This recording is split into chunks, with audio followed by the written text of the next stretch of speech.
Welcome to Better by Great Place to Work, the global authority on workplace culture. I'm your host, Rula Amiri, Content Director at Great Place to Work. Suzan McDaniel, Chief HR Officer at Edward Jones, joins me today to talk about how Edward Jones has approached bringing some of their workforce back into the office and what they've done to make coming into an office more rewarding. I love the personas they developed to help prepare their leaders manage this transition with lots of care and empathy. She shared some great tips on how to equip managers so they feel confident when communicating decisions with employees. And I think you'll find that helpful the next time you're in a similar position. There are lots of great tips in this one. Happy listening.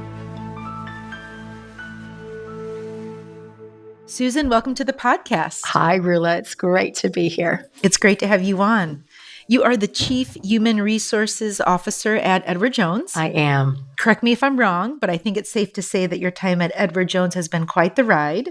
And I say that because your first day was March 1st, 2020, right before lockdown. Were you in the office just a week or two before going fully remote? Yes, I was. And first of all, I also want to say thank you to you and to Great Places to Work. This is an amazing podcast series for us to learn from each other and to share our experiences. So grateful to be here today. It has been a wild ride. My family and I moved from Melbourne, Australia, halfway around the world, February 2020. And I started Edward Jones, as you said, March 1st. We were in the office, I think it was, Rula, 3 weeks, if that. And then everything shut down, right? Including Australia shut down. So we got out literally just in time. Oh my goodness. Or would have been kind of locked in, if you will, during the pandemic. So it's been so interesting coming to an amazing company of Edward Jones, meeting people virtually, building relationships virtually. I didn't know anything different in Edward Jones. Have had the privilege of working in virtual environments previously. But yeah, it's been fantastic. My family's all settled now. That was a little bit of a wild ride as well. Moving your kids halfway around the world in high school. Don't know if I'd recommend that to everybody. They're still talking to you? They are still talking to me. And I tell them, if you've survived, you've thrived during the pandemic meeting friends, you are set for life. That's about as hard as it gets. Absolutely. New country, new school. Yeah, that's amazing. You've learned to expect the unexpected like everyone else, and you've experienced working remotely, working virtually as a new employee, and now moving to some extent back into the office. So that's what we want to talk about today. Where we work is still a hot topic. At Edward Jones, you have a mix. Some people are mostly remote. Some come into the office a few days a week or every day. Tell us a little bit about that and what you're doing differently now so when people come in, it is rewarding. You're right. We have a mix within our workforce. We have a little over 54,000 associates all over North America, and they serve our 8 million clients and take care of close to $2 trillion of assets and help them achieve their financial goals. So the majority of our workforce is in our communities, in our branch teams, and it's about a little over 40,000 of them are financial advisors and our client team support members. And they have been throughout the pandemic and today face-to-face with our clients. They are leaders, they are pillars in the community, and they're serving our clients. We then have about 9,600 folks who work in our home office, in a home office, and we have 3. And those folks, we have said to them, our connection and our culture is so important. And you can make connections and you can build culture virtually, but it's so much easier when you are face-to-face. And so we have asked them to come in 3 days a week, preferably Tuesday, Wednesday, and Thursday.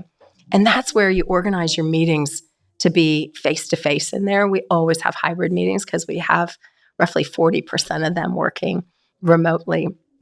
And so we do have a bit of that mix. And we do a number of things for both our remote workers and our workers and our associates who are in the office.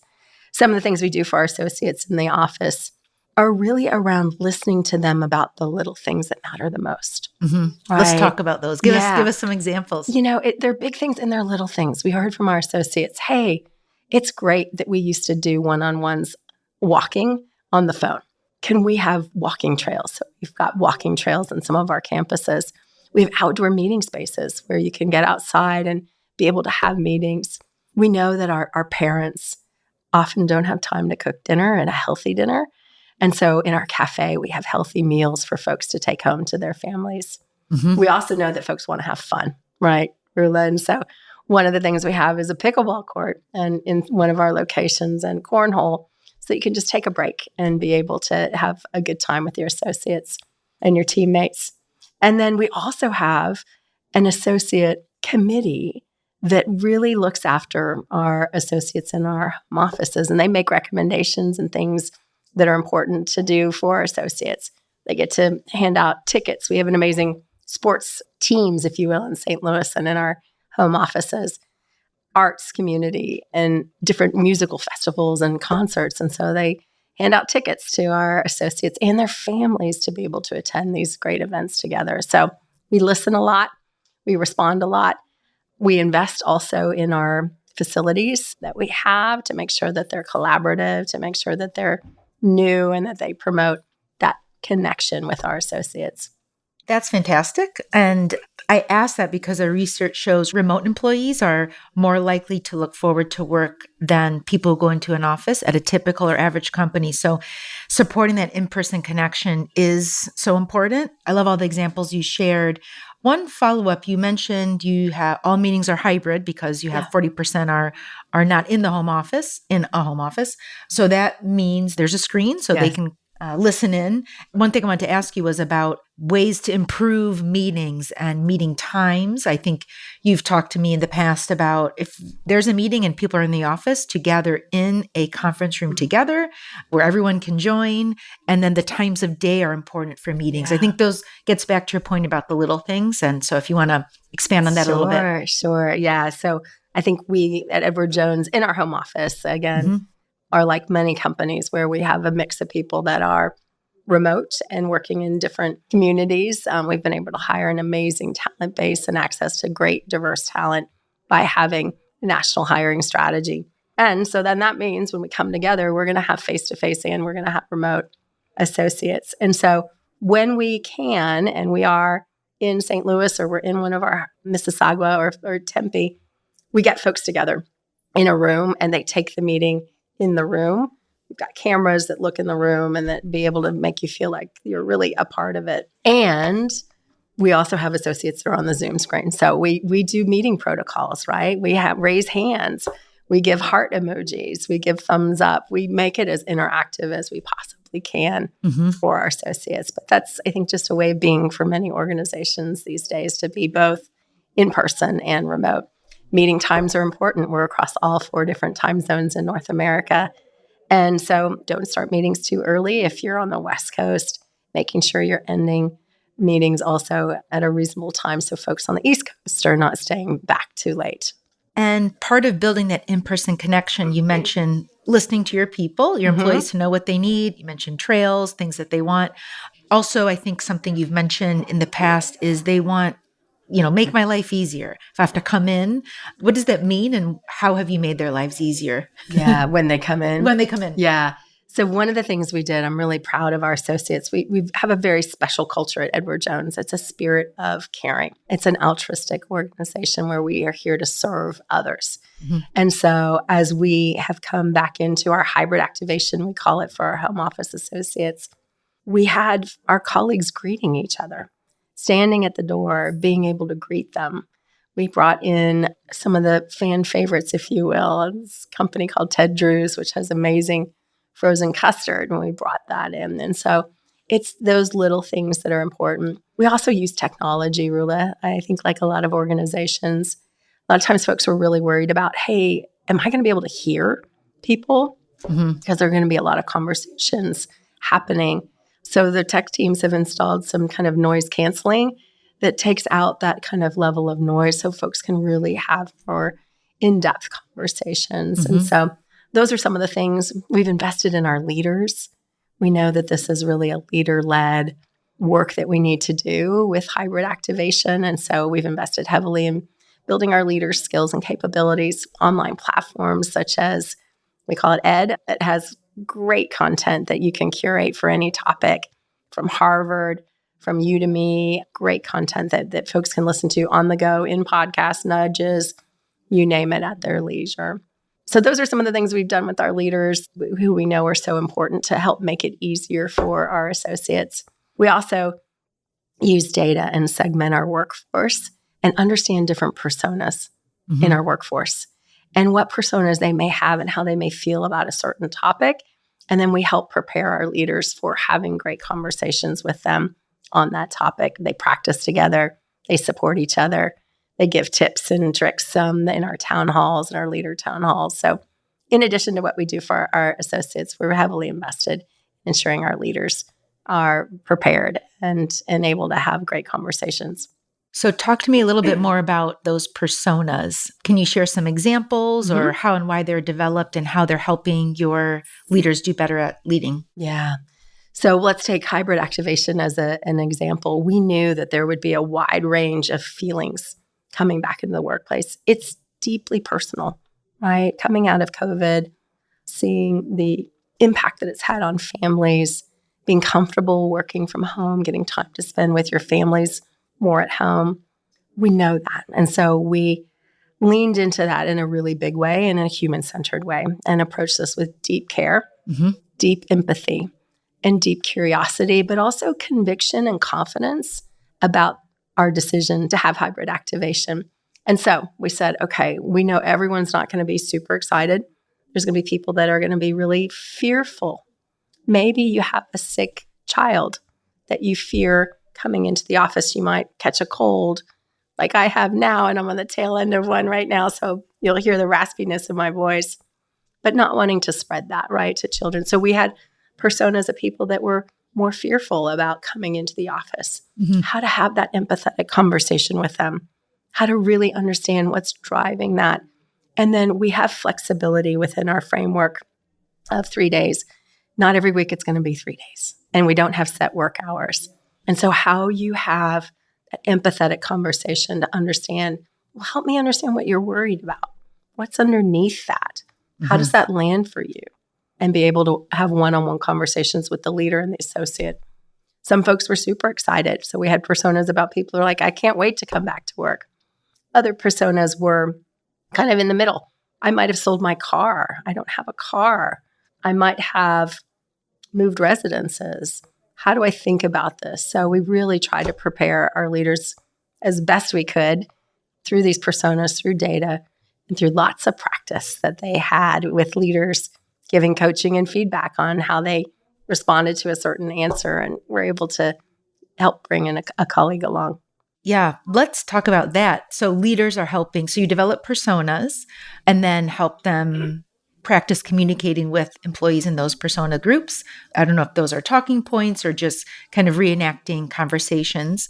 And you did that not theoretically, but you brought leaders together to practice with each other, to share tips of what's working or what's not working. What does that look like? And any lessons learned for other listeners who might want to do this with their leadership, or landmines to avoid things that may not have worked since you've been through it? Great question. So we did a number of things as we looked at this, and we learned a lot, right, with our leaders. We did have practice sessions. We had coaching sessions. We have leader town halls where leaders get more information to be able to lead through. We have something called Decisions Unpacked, which is where we have conversations, real talk conversations about decisions and why, and be able to really equip our leaders to be able to engage with our associates in the right way with feeling fully confident in the information that they have. We also ensure that we have influencers who we can use, and it's not by your title or your role, but it's about informal influencers in the firm. And we engage them in these topics such as hybrid activation and why it's good and what it means. And also have, again, deep one-on-one empathetic conversations, not only with the leader and the led, but sometimes senior leaders. I've had dozens of conversations with our associates who were really worried and concerned that they might be giving up flexibility. And then when we had the conversation, realizing that, what they were really worried about was all within control and could be solved within the flexibility that we have today. But we did have some lessons learned through this. And hybrid activation, there are two that really come to mind. we had great change management plans, very well thought through. Mm-hmm. As I talked about, this is a deeply human topic around our hybrid activation, and we approached it with deep care and empathy and just human-centeredness. So we had a great communication plan, and we had it tiered where we told a certain group of senior leaders, then our people leaders, and then having them go through that change and process it for themselves first, right? We talk about put your oxygen mask on first, and then leading through with our associates. I think best laid plans, the word started to leak and get out to our associates literally within like 6 hours. I remember having a great conversation with our team who did a phenomenal job leading this through and designing it in the mornings around 9 o'clock. By 3 o'clock, they're like, Susan, we need to meet. The word is getting out and we need to pivot. And so we pivoted very quickly. And that wasn't ideal for our leaders, right? Because we sped up the timeline.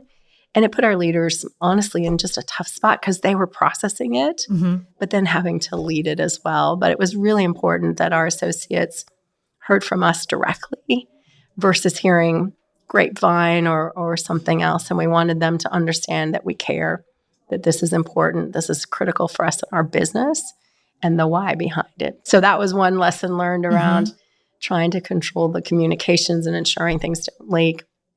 The other great lesson that we learned throughout it, we had surveys that we did to talk about what's your work preference? Are you working on site, at home, hybrid? What would that look like? And that was for facilities reasons, to be able to plan accordingly. And we weren't as transparent as we could be that wasn't a commitment of how people wanted to work.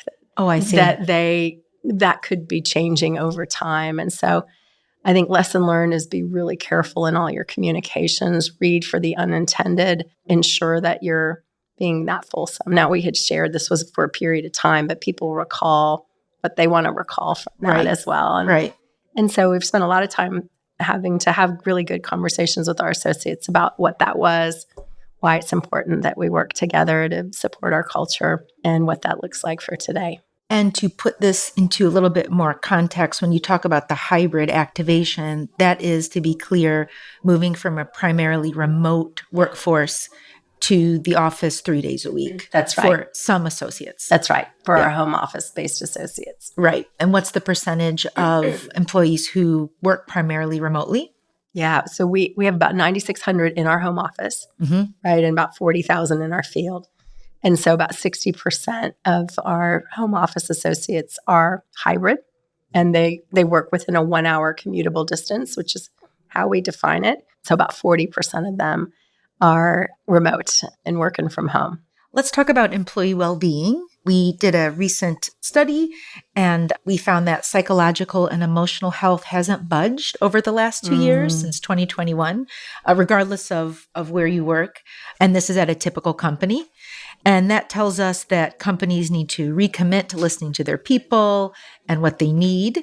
How do you know what your people need in terms of well-being support, and how have you responded? Yeah, I'm so glad that we're having this conversation. I believe mental well-being, emotional well-being is so important, and we don't talk about it enough. And we need to talk about it more. It's part of everyone's life, and making it just as common in the conversation as physical well-being, right? So we listen deeply to our associates and have a variety of different mechanisms that we listen from. We listen formal mechanisms through engagement surveys, informal mechanisms, and we started to hear a theme around well-being and emotional and mental well-being and needing to have more support for that. So we invested in a center of excellence that's focused on the well-being of all 54,000 of our associates. And it's new. We're off and running this year, but I'm so proud of the team. They've done amazing work to deeply listen to understand what matters most. We're starting with mental and emotional well-being. We have well-being warriors that are in our field and our home office advocating for well-being. We have resources that are available to all of our associates around well-being. We've re-geared some of our incentives around our benefits incentives to be geared towards health outcomes versus just activities to help promote well-being. In addition, I'm very proud of the work that we've done with listening to our associates around our EAP. and understanding that it wasn't hitting the mark as well as it could be. So we went to an RFP. I'm very proud to announce we have a great partnership with Headspace, who is world-class in providing counseling to not only our associates, but to their families. They don't have to be on our medical plan. It's available to all of our associates and their families. And there is available for them access to a health professional, mental health professional if needed, 24/7 through chat. So it's 3:00 in the morning. You've got a big presentation, or you're like me and have teenage daughters. Things might be, in their minds or around just the normal stress of being a teenager. You can chat with somebody. You'll have somebody there to help you. Now, this is in addition to all the great counseling classes and counseling sessions that you can have, up to 8. Amazing work on meditation and well-being and podcasts that you can also take. So we heard them, we listened to them. We have more work to do in this space, but very proud of focusing on mental and emotional well-being. In addition, there's a few other areas that the Wellbeing Center of Excellence focuses on. In addition to those two, physical well-being and our health, our financial well-being, being a wealth management financial services company, and social well-being, which we also heard through the pandemic was really important, where people were feeling isolated, and how we could bring them to come together more often.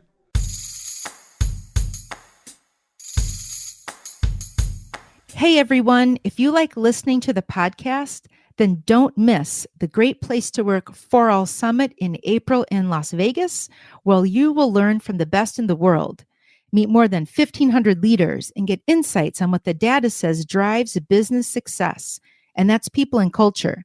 I promise you'll leave inspired and ready to transform your workplace. Register today. Use the code BETTER to save $200 off registration. Link and code are in the episode bio. Don't miss out, and I'll see you there.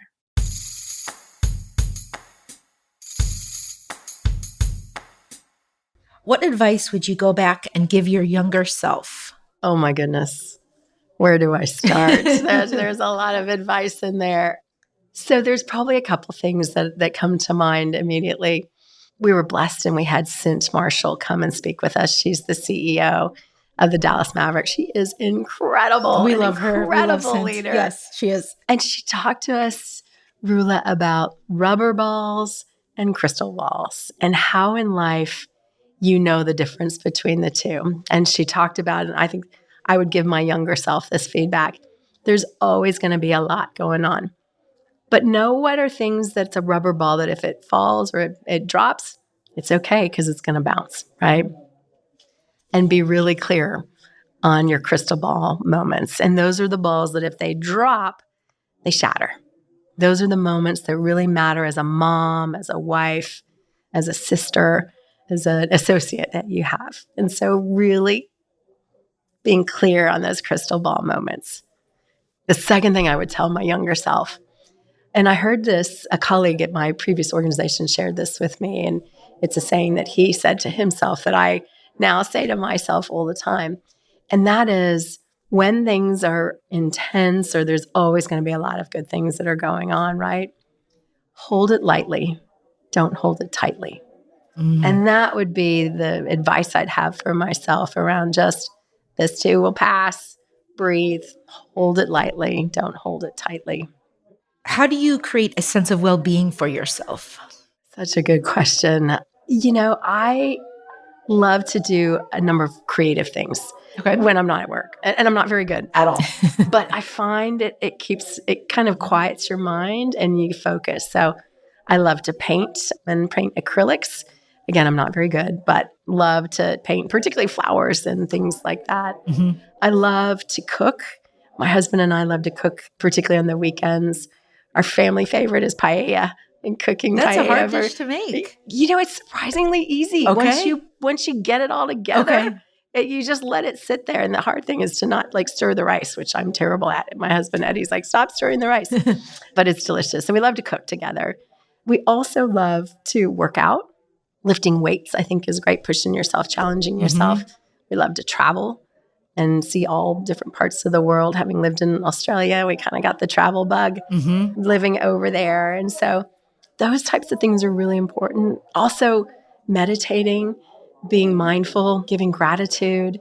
I have a yoga mat in my office that I will meditate during lunch and just kind That's of relax great. and just kind of ground yourself, breathing, all of those good things. So I think it's so important that you take care of your total well-being, total self, exactly, Rula, and ensure that you're balanced kind of on all fronts. Is there a book or podcast you'd recommend to your peers? Yes, there are many too. You were quick to answer. So I know. curious. I'm a huge Brene Brown fan. I love her research. Mm-hmm. I love that I'm a data nerd as well. And so I love that she's backed in research. I love her authenticity. I love her realness. So any of her podcasts, I think, are phenomenal. And Yep. she explores lots of different topics outside of leadership. Mm-hmm. I think she's just tremendous. Dare to Lead is a fantastic must read for any leader. Yep. Simon Sinek is also an amazing storyteller and orator, and also backed in great research. So those are some of the things that I'd recommend. This podcast, of course, Thanks, Susan. and the great places to work.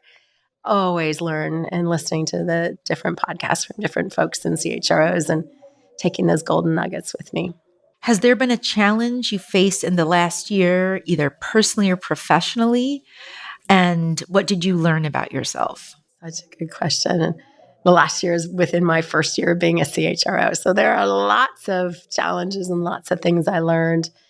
But probably the one that comes to mind immediately is just making the really tough decision around our hybrid activation. Mm-hmm. As I said, it is so personal. And it's about families and their lives, and we care about our families deeply. And so that decision we did not take lightly. We had guiding principles. We debated it as a leadership team, and we made the decision. The learning from it is about how you can hold and show up with deep empathy, with deep care, with deep understanding and curiosity around people's lives, but also showing up with deep confidence that we can do this. We can do tough things with deep conviction that this is the right thing for our business. And so I learned about how you balance all of those things in the same conversation and connecting with our associates and really explaining the why behind this, the benefit, the value, the enablement of our culture, and having everybody see themselves in this journey. Mm-hmm. I can't think of a bigger challenge that any workplace is facing now other than where employees work. So Thanks for the learnings. Thanks for your insights. Thanks for joining. It's been a great conversation. Thank you, Rula. It's been awesome spending time with you and really appreciate everything that you and Great Places to Work do. Thank you. A 5-star rating, write a review, and subscribe so you don't miss an episode. You can stream this and previous episodes wherever podcasts are available.